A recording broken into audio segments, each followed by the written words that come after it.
السلام علیکم ورحمۃ اللہ۔ عالم آن لائن میں ایک مرتبہ پھر آپ کو خوش آمدید۔ وقفے میں جانے سے قبل جو نکتہ علامہ شبیر حسن میسمی صاحب نے اٹھایا تھا وہی نجاست اور ذبیحہ۔ جب کھانے پینے کی اشیاء میں نجس چیزیں شامل ہو جائیں اور ذبیحے کا خیال نہ رکھا جائے تو پھر بہت سارے جو عوامل ہیں ان میں سے ایک یہ بھی مانا جا سکتا ہے اور قرار دیا جا سکتا ہے کہ لقمہ حرام جو پیٹ میں جا رہا ہے اس کی وجہ سے جو مسائل پیدا ہو رہے ہیں ایک وجہ یہ بھی اس کی ہے۔ اس وقت ہمارے ساتھ ٹیلی فون لائن پر موجود ہیں ناظم اعلیٰ جامعہ نعیمیہ لاہور، نائب ناظم تنظیم المدارس اہل سنت پاکستان، ممبر سنڈیکیٹ جامعہ پنجاب، ممبر صوبائی زکوٰۃ کونسل پنجاب، ڈاکٹر محمد راغب حسین نعیم صاحب۔ السلام علیکم ڈاکٹر صاحب۔ وعلیکم السلام ورحمۃ اللہ وبرکاتہ۔ آپ کے مزاج گرامی؟ الحمدللہ، اللہ کا شکر، آپ خیر و عافیت سے؟ اللہ کا بڑا کرم ہے ڈاکٹر صاحب، آپ کی دعائیں ہیں۔ گفتگو تو آپ یقیناً سن ہی رہے ہوں گے اور آج موضوع لقمہ حرام۔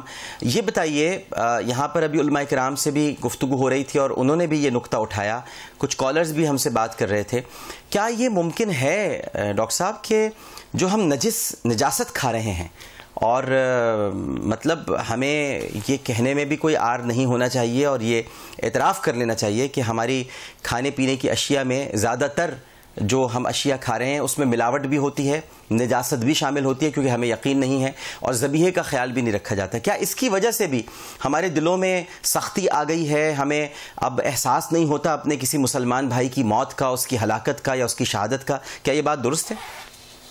بسم اللہ الرحمن الرحیم۔ آپ نے بہت ہی اہم نکتہ اٹھایا اور میں یہ سمجھتا ہوں کہ یہ ہمارے ناظرین کے لیے بڑی ہی اہمیت کی حامل بات ہوگی کہ جس خوراک کو اس وقت ہم لے رہے ہیں اس خوراک کے انگریڈینٹس کیا ہیں اور کس طریقے سے تیار کی جاتی ہے اور کس طریقے سے وہ آگے سرو کی جاتی ہے، آگے پہنچائی جاتی ہے، ڈسٹریبیوٹ کی جاتی ہے۔ یقینی طور پہ اگر انسان کوئی حرام چیز کھاتا ہے اور اس حرام چیز کو وہ انٹینشنلی کھاتا ہے، اپنے ارادے کے ساتھ کھاتا ہے، تو اس کا تو اس کے جسم کے اوپر بہت ہی زیادہ اثر پڑتا ہے۔ اور حرام کے کھانے کے اوپر تو نبی کریم صلی اللہ علیہ وآلہ وسلم کی وہ حدیث مبارکہ بھی موجود ہے جس میں آپ نے فرمایا خلاصہ یہ کہ اس آدمی کی دعا کیوں کر قبول ہو جس کا کھانا پینا اٹھنا بیٹھنا سب کچھ حرام کا ہے، اور پھر وہ جو حرام کھانا کھا رہا ہے، یعنی بسا اوقات انسان حلال چیز کو بھی حرام کر کے کھا رہا ہوتا ہے۔ اب یہاں پہ بات آ گئی ہے ان چیزوں کی جو ہمارے کھانے پینے کی اشیاء میں شامل ہیں۔ اس میں ایک بات تو بڑے واضح ہے کہ اگر یہ بات پایا تحقیق کو پہنچ جائے کہ ہماری خوراک کے فلاں حصے کے اندر حرام چیزیں شامل ہیں تو ہمیں اس سے اپنے ہاتھ کو روک لینا چاہیے اور اس کو استعمال نہیں کرنا چاہیے جب تک کہ اس کے بارے میں مزید تحقیق نہ ہو جائے کہ وہ تمام چیزوں کو وہاں سے خارج کر دیا گیا ہے۔ اور میں یہ سمجھتا ہوں کہ کچھ چیزیں ایسی ہوتی ہیں جو انسان کے لیے تکلیف مالا یطاق کے حصے میں آ جاتی ہیں کہ اسے یہ بات معلوم ہی نہیں ہوتی کہ اس کے خوراک کے اندر کون کون سی چیزیں ایسی ہیں جو کہ حرام اشیاء اور اجزاء کے اوپر مشتمل ہے۔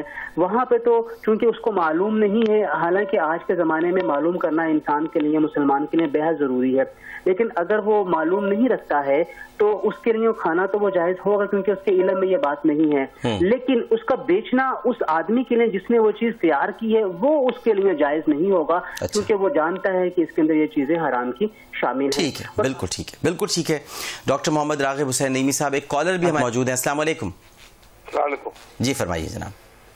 ڈاکٹر صاحب صرف یہ بات پوچھنی ہے کہ آپ حرام لقمے کے لیے جو بات کر رہے ہیں تو ہمیں یہ تو بتائیے کہ حلال لقمہ کہاں سے آئے گا، کیسے کھائیں گے ہم جو بے حس بن گئے ہیں، جو بے حسی آئی ہے ہمارے اندر وہ انہی چیزوں سے آئی ہے۔ اب ہمارے برابر کے چینل، آپ کے برابر میں چینل جو خواتین ڈانس کر رہی ہیں، ناچ رہی ہیں، ان کے بچے جو پیدا ہیں یا ان کے بچے جو پرورش پا رہے ہیں، کیا یہ صحیح ہے؟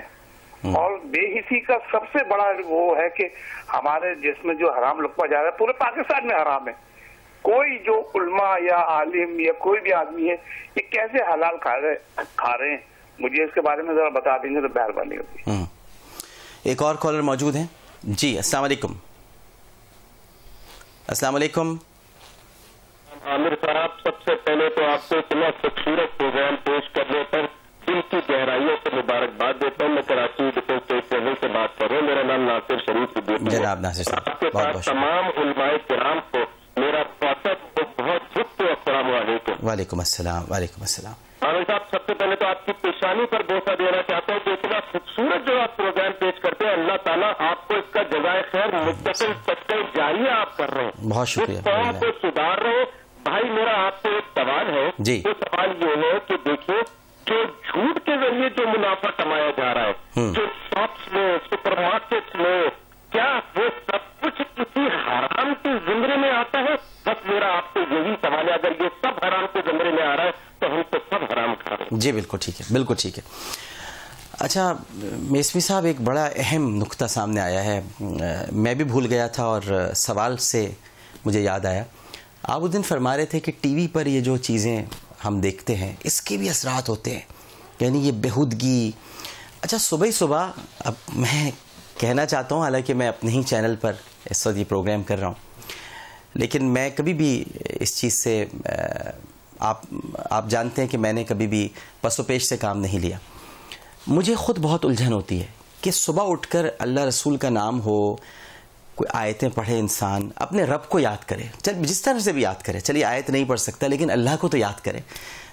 ہمیں تو بچپن سے یہ سکھایا گیا تھا، آپ دونوں میرے بزرگ ہیں اور آپ سے سیکھتا ہوں میں، کہ سب سے پہلے اٹھ کر اللہ کا نام لیا جاتا ہے، اللہ کا ذکر کیا جاتا ہے۔ اچھا اٹھنے کے بعد یہ صرف بستر نہیں ہے، بلکہ اٹھنے سے مراد یہ بھی ہے کہ جب آپ ٹیلی ویژن کھول رہے ہیں تو یہ بھی آپ کے لیے اٹھنا ہوا۔ جب آپ نے صبح ٹی وی کھولا تو پہلا پروگرام کیا آ رہا ہے، اور پہلا پروگرام ہی اگر ٹھمکے کا، ناچ کا، اچھل کود کا، عجیب عجیب سی شادیاں ہو رہی ہیں، یہ جب سب چیزیں ہوں گی تو ان کا بھی تو اثر پڑے گا ہم پر۔ میں بالکل، یہ تو واضح ہے۔ دیکھیں شریعت نے حجاب کا جو حکم دیا ہے وہ کس لیے دیا ہے؟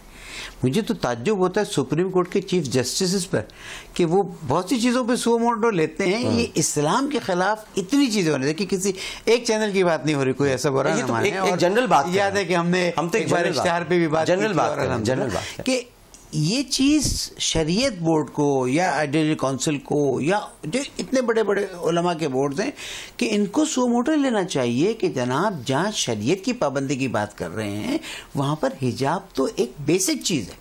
میں نہیں کہتا کہ آپ ان کو مثلا شٹل کو برقع پہنا دیں، لیکن جو ڈیسنسی، جو سوبرنیس ہونا چاہیے۔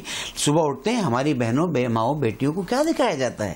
میں تو ایک بار میں نے عرض کیا تھا نا کہ میرا دل چاہ رہا تھا آپ سے کہوں کہ ایک ایسا ڈیسنٹ پروگرام صبح شروع کریں کہ لوگ آپ ہی کے پروگرام کو دیکھتے رہیں، باقی پروگراموں سے نظریں ہٹ جائیں، جو الحمدللہ یہ شروع بھی ہو گیا اور میں سمجھتا ہوں اس کی برکتیں۔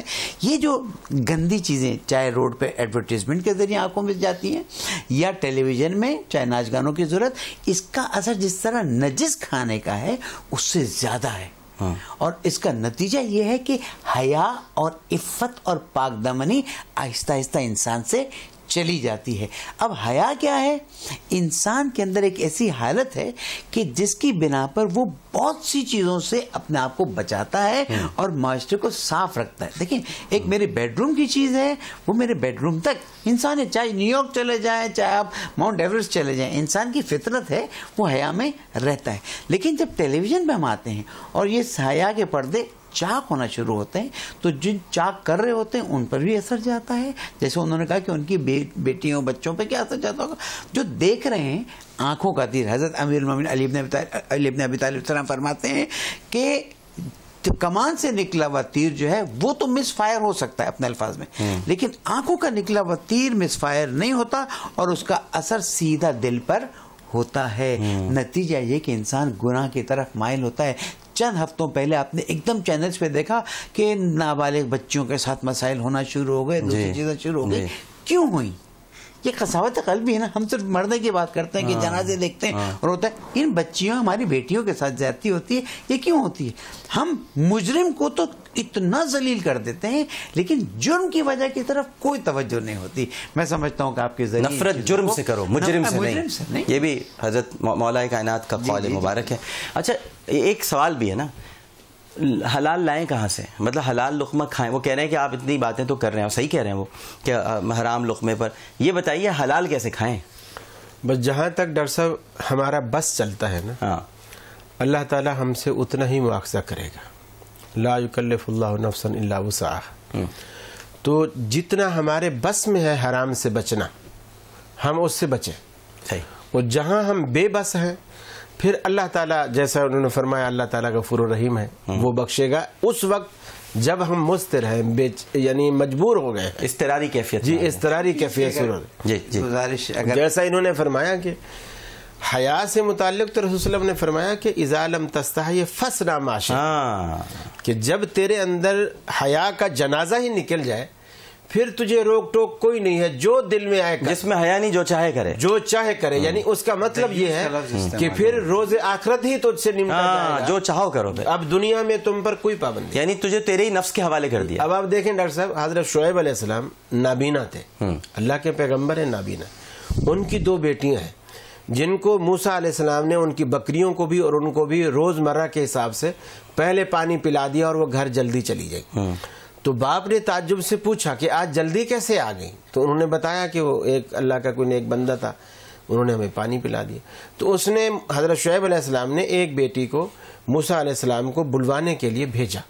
اب وہ اکیلی جوان لڑکی ہے، کنواری، وہ لینے آ رہی ہے، اور قرآن مجید نے جو اس کا نقشہ کھینچا ہے، اس نے نہ آ کے سلام کہا کہ السلام علیکم کیسے ہو کیا نہیں، بس آتے ہی کہا ان ابی یدعوک لیجزیک اجر ما سقیت لنا، میرا باپ تجھے بلاتا ہے تاکہ تجھے اس کا اجر دے جو تو نے کل ہمارے ساتھ نیکی کی ہے، اور کوئی بات نہیں کی۔ ہمارے ہاں تو لڑکا لڑکی کہیں یعنی موقع تلاش کرتے ہیں کہ ہم تنہا ہوں، اکیلے ہوں، پھر یہ انگریز نے ایک ایسا رشتہ ہمارے اندر رائج کر دیا ہے جو ہر جگہ فٹ ہو جاتا ہے۔ وہ کون سا؟ وہ ہے کزن۔ ہاں، یہ ہر جگہ فٹ ہو جاتا ہے، وہ کچھ ہو نہ ہو، بس یہ میرے کزن ہے، یہ میرے کزن ہے، صحیح۔ اور پھر لڑکی بھی یہی کہتے شروع ہو گئی، جی ہاتھ ملانے کی رسم شروع ہو گئی، جبکہ نامحرم کو مس کرنا حرام ہے۔ اچھا، اب آپ دیکھیں قرآن مجید نے حضرت مریم علیہ السلام کی پاک دامنی کا ذکر کیا، جب وہ اکیلی تھی اور حضرت جبریل ان کے پاس انسانی شکل میں آ گئے، فتمثل لها بشرا سویا، بالکل ایک مکمل انسان کے۔ مریم علیہ السلام نے دیکھ کر چہرے پہ مسکراہٹ نہیں لائی، بلکہ فوراً کہا انی اعوذ بالرحمن منک ان کنت تقیا، میں تجھ سے اللہ کی پناہ چاہتی ہوں، اگر تیرے دل کے اندر کوئی شرم و حیا کا رائی کے دانے برابر بھی کوئی ذرہ ہے تو تم مجھ سے دور ہو جا۔ تو یہ ہے وہ پاک دامن عورتوں کا، اور حیا والی عورتوں کا، حیا والی ماؤں کا، حیا بھی بہت اہم ہے۔ جی اسکول آف میرج کو اگر ہم اسٹرانگ کر دیں نا، اور وہ جو شادی کی رسومات میں گندگیاں شروع ہوتی ہیں، دیکھیں وہیں سے نا مہندی، مایو، ڈانس، لڑکے اس کو اگر ہم مائنس کریں، اور اسکول آف میرج جس کو نکاح کہا گیا ہے، جس کے بارے میں امین علیہ السلام فرماتے ہیں کہ جس نے نکاح کر لیا اس نے آدھا دین بچا لیا، اس کو اگر ہم اسٹرانگ کر لیں نا تو بے حیائی۔ پھر ہمارے یہاں ایک ایپ سمجھا جاتا ہے 4 شادیاں، میں کہتا ہوں اگر 4 شادیوں کی رسم کو ڈالا جائے، اس پہ گفتگو کی جا سکتی ہے، شریعت نے دی ہے، تو نتیجہ کیا ہوگا کہ جو گندگیاں معاشرے میں پھیل رہی ہیں وہ گندگیاں پھیلنے سے رکنا شروع ہو جائیں گی، اور اس کے ذریعے اسلام نے جو ہمیں سولوشنز بتائیں، کیونکہ جب ہم یہ بات کرتے ہیں نا تو جو بے پردہ خواتین ہیں وہ فوراً کہتی ہیں کہ اچھا آپ ہمیں بند کر کے ایک کمرے میں بٹھانا چاہتے ہیں۔ نہیں، میں تو ایران کی بہت کھلی مثال دیتا ہوں، پائلٹ وہاں پر ہے، پولیس والی وہاں پر ہے، ڈرائیونگ، ٹیکسی، پرائیویٹ ٹیکسی، ایک پوری کمپنی ہر شہر میں لیڈیز کی چلاتی ہے۔ عامر لیاقت حسین کو اجازت دیجیے، اللہ حافظ۔